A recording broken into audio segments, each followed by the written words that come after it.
Good morning world, good morning Thailand. So, andito kami ngayon sa Big C. So, pag wala kasi akong klase, pumupunta kami dito at sa mga ibang lugar na magaganda para malibang naman kami, di ba? So, ito may share ko sa inyo, story time muna tayo.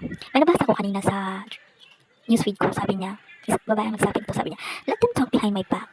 I'm too busy living the life I dream of. Walking the path God has planned for me with perseverance and consistency. I trust His guidance and rise above the noise, knowing my future is secure in His hands. So, nakatira siya sa Australia. Doon na siya nagtatrabaho. So, napansin niyo ba? Or ako lang ba nakapansin? Kahit talaga, anong gawin mo, may masasabi talaga ang mga tao. Lalo na kapag wala ka para marinig ito. Nagsasalita sila sa likod mo. Para bang, parang gusto nilang hilahin ka pa ba gamit ang kanilang mga salita. Pero, ito ang katotohanan. Ang mga salita nila ay hindi magdidikta kung sino ka. Tama po ba? Tama po ba? Kahit ano pang sabihin nila.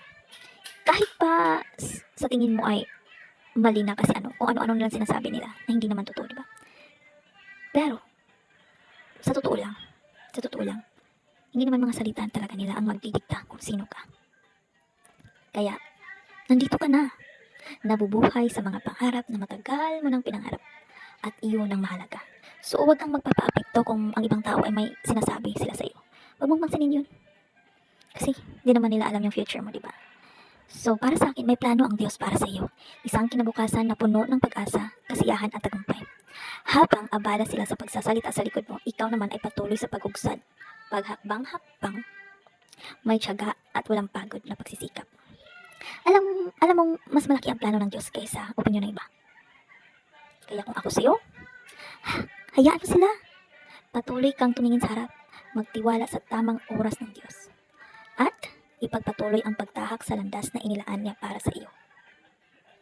Ang mga salita nila ay walang halaga kumpara sa kapayapaan na nasa puso mo dahil alam mong nasa tamang lugar ka kung saan ka talagang inilagay ng Diyos.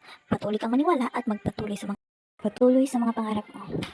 Kaya hayaan mo sila, tumayo ka ng matatag, patuloy kang lumalaban at tingnan ang landas na inilaan sa iyo. Sa bawat hamon, magpatuloy ka, sa bawat pagbagsak, bumangon ka. Hindi masusukat ng kanilang salita ang halaga mo dahil ang tunay na kapayapaan ay nasa puso mo at ang Diyos ang may hawak ng lahat. Huwag kang panghinaan ng loob. Magtiwala ka sa mga pangarap mo at sa mga plano ng Diyos para sa iyo. Lahat ng ito ay paghahanda para sa mas maganda pang darating. Patuloy kang manalig, patuloy kang magsikap, at tiyak na makakarating ka sa destinasyong inilaan niya para sa iyo. Kaya patuloy ka lang at maraming salamat sa pakikinig at panonood ng mga videos ko. Hanggang sa muli po, paalam! Don't forget to like and subscribe, okay? And comment na din. Okay, bye-bye and God bless.